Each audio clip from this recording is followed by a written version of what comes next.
ကိုယ်လည်းပွဲသားဒါမှမဟုတ်ရောင်းဝယ်လုပ်ငန်းနဲ့အကျိုးပေးမဲ့လက္ခဏာရပ်တွေကိုမျှဝေပေးမှာဖြစ်ပါတယ်။တက်လက်ဝါပြင်းနဲ့တူညီနေလားတိုက်ဆိုင်စစ်ဆေးကြည့်နိုင်ပါတယ်။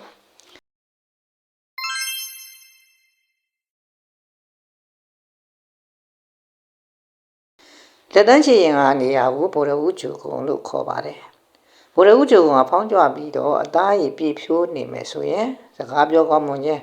ဖြတ်လက်ခြင်းနဲ့စီးပွားရေးအမြင်ရှိခြင်းကိုပြသပါတယ်။ဗိုလ်ရဦးဂျူကုံပေါ်မှာတောင်းလိုက်မြင်းတူလေးတွေ3-4ချောင်းပါနေမယ်ဆိုရင်စီးပွားရေးမှာနက်လူမဆသလိုအဆင်ပြေတတ်ပြီးတော့ဖောက်တယ်တွေကိုဆွဲဆောင်နိုင်စွမ်းရှိပါတယ်။အကြောင်းဝယ်သမားတူအတွက်အဆုံးဖြတ်ချက်ကအလွန်ရေးကြည့်ပါတယ်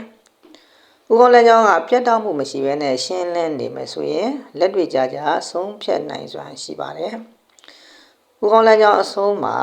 ခွာလေးဖြစ်နေမယ်ဆိုရင်စိတ်ကူးညံရောလက်တွေ့အသုံးချမှုပါကောင်းမွန်တဲ့အတွက်ကုန်သွယ်မှုမှာလေပတ်မှုကောင်းသူဖြစ်တတ်ပါတယ်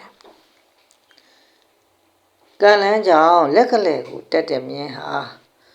လက်ဘဝပြီးတနင်္လာကျူကုံဘက်ကနေစားတင်နေမယ်ဆိုရင်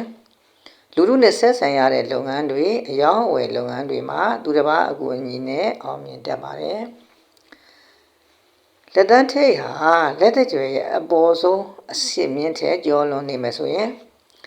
ဆက်သွယ်ပြောဆိုရေးမှာထူးချွန်ပြီးတော့ဈေးရောင်းကောင်းသူဖြစ်တတ်ပါတယ်။လက်ချောင်းထိတ်တွေက4000ကျနေမယ်ဆိုရင်စနစ်တကျရှိခြင်းနဲ့ငွေကြီးစီမံခန့်ခွဲမှုတိကျခြင်းကိုပြသပါတယ်။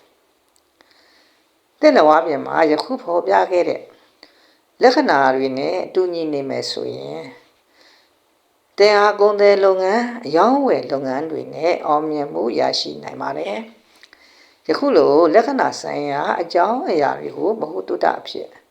သိရှိနိုင်ဖို့နက္ခတ်ရန်ကောင်းလေးကိုfollow လုပ်ထားနိုင်ပါတယ်။